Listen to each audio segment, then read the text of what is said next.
This is an easel card that I made for our grandson's birthday. It was pretty easy to make. It was a little time consuming because I cut out all the leaves and everything, but I had some new dies that I really wanted to try out, and this would be a perfect card to do because it had to be masculine. So that is always my challenge, like I say, to make anything masculine because you're really limited to what you can put on a card. So here is the easel card. And then I'll show you the supplies that I used to make it. And then there's the cash. So this was really fun to make. So let me show you some of the supplies that I used. The paper line I used was My Mind's Eye Springtime in that little argyle. And what I did too on here, on his shirt, I stamped it and then I paper pieced it. So that was the paper line, and then I just had regular plain green cardstock to kind of accent the paper line. And what was easier to do on this easel card is you can take any shape you want, but this here was, let's see, this big one was 4 by 5 3/8, and the small one was 3 1/4 by 5 in my spell binders. And what you do is you just take your cardstock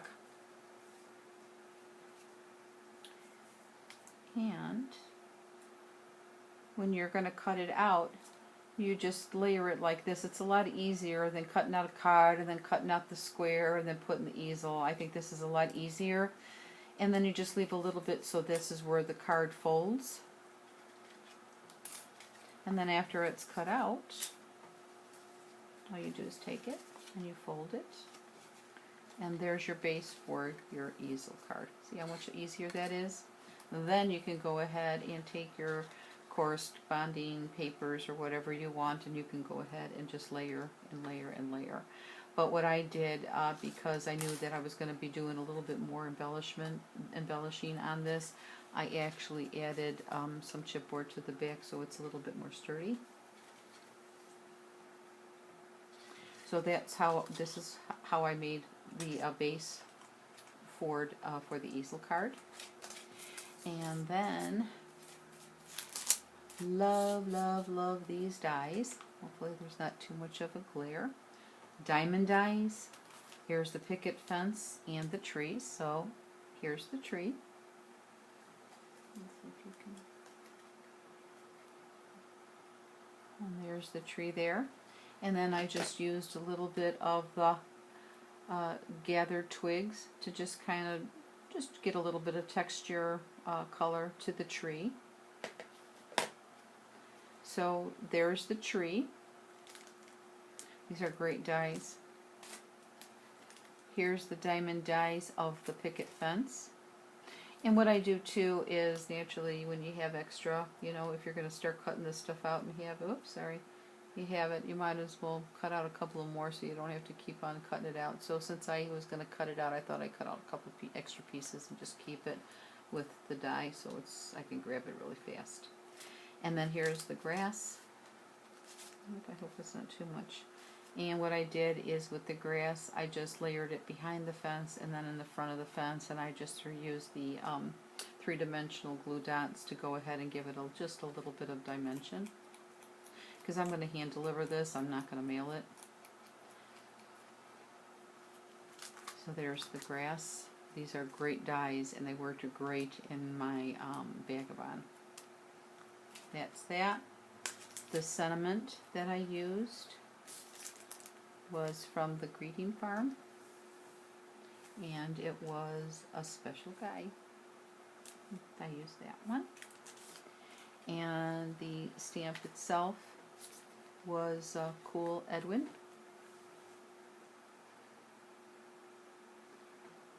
And that's what I would say. I stamped it twice, and then I did. I colored it with my Copics.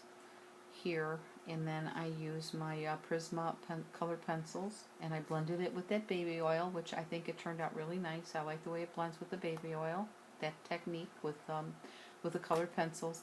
And then, like I say, I stamped it again, and I paper pieced his shirt with that my Mind's Eye paper collection. And then this is the Martha Stewart leaf punch, and I think this is about a 1 1/4 inch leaf, and I just punched it out in just a couple little colors of the green that I had, and I just added leaves, added some on the bottom. And then I used, this is the Marv 4 Dragonfly, and I just had some blue scrap paper, and I just punched it out twice to give it just a little bit of dimension. And I added the little dragonfly form on there. And then to make the leaves just a little shinier, just to give it just a little bit more, I have some of this Glimmer Glaze by Tattered Angels, and this is champagne. And I just added a little bit more of that glimmer to the leaves. And then naturally, there's the cash. Who doesn't want birthday cash? And then, like I say, just a little bit of trim here, just to hold the card open. And there is my easel card. So I just wanted to share that with you, and to tell you that I really like these new dies that I have, and I had to check them out and do another project with them. So if you haven't tried them, try. If you don't have them, try them, because they are great. So again, there it is, and I thank you for watching.